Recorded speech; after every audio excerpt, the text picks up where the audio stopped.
রসিম আল্লাহ তুমি দয়ার সাগর রব্বানা। মুন্সিগঞ্জের সিরাজদি খানে সাবেক প্রধানমন্ত্রী ও দেশনেত্রী বেগম জিয়ার বিদেহী আত্মার মাগফেরাত কামনায় উপজেলার বালুচর ইউনিয়ন ১, ২, ৩ নং ওয়ার্ড বিএনপি অঙ্গ ও সহযোগী সংগঠনের আয়োজনে দোয়া মাহফিল অনুষ্ঠিত হয়েছে।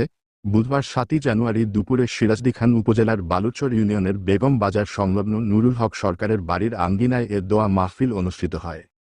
এ সময় বালুচর ইউনিয়ন বিএনপি সভাপতি আব্দুল লতিফের সভাপতিত্বে ও বালুচর ইউনিয়ন বিএনপি সদস্য সচিব আবুল হোসেনের সঞ্চালনায় প্রধান অতিথি হিসেবে উপস্থিত ছিলেন মুন্সিগঞ্জ ১ আসনে বিএনপি মনোনীত এমপি প্রার্থী ও সিরাজদি খান উপজেলা বিএনপি সভাপতি শেখ মোহাম্মদ আবদুল্লাহ।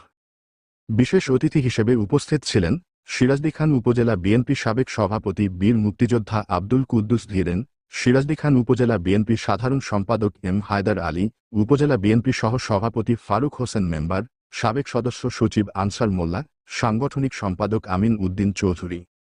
আরও উপস্থিত ছিলেন জেলা স্বেচ্ছাসেবক দলের সাধারণ সম্পাদক সিদ্দিক মোল্লা, বালুচর ইউনিয়ন পরিষদের চেয়ারম্যান আওলাদ হোসেন, জেলা স্বেচ্ছাসেবক দলের যুগ্ম সাধারণ সম্পাদক মোস্তাফিজুর রহমান রিপন, মুন্সিগঞ্জ জেলা যুবদলের সদস্য উপজেলা যুবদলের যুগ্ম আহ্বায়ক আবদুল্লাহ আল মাহমুদ, বালুচর ইউনিয়ন বিএনপি সাবেক সাধারণ সম্পাদক আলিম উদ্দিন মাদবর, স্বেচ্ছাসেবক দলের আহ্বায়ক আজিজুল ইসলাম, সদস্য সচিব শেখ মোহাম্মদ রাসেল, কৃষক দলের সভাপতি হাফেজ মোহাম্মদ আলমগীর সহ আরও অনেকে। এছাড়াও উপজেলার ১৪টি ইউনিয়ন বিএনপি সভাপতি, সাধারণ সম্পাদক সহ অঙ্গ ও সহযোগী সংগঠনের নেতাকর্মী বৃন্দ উপস্থিত ছিলেন।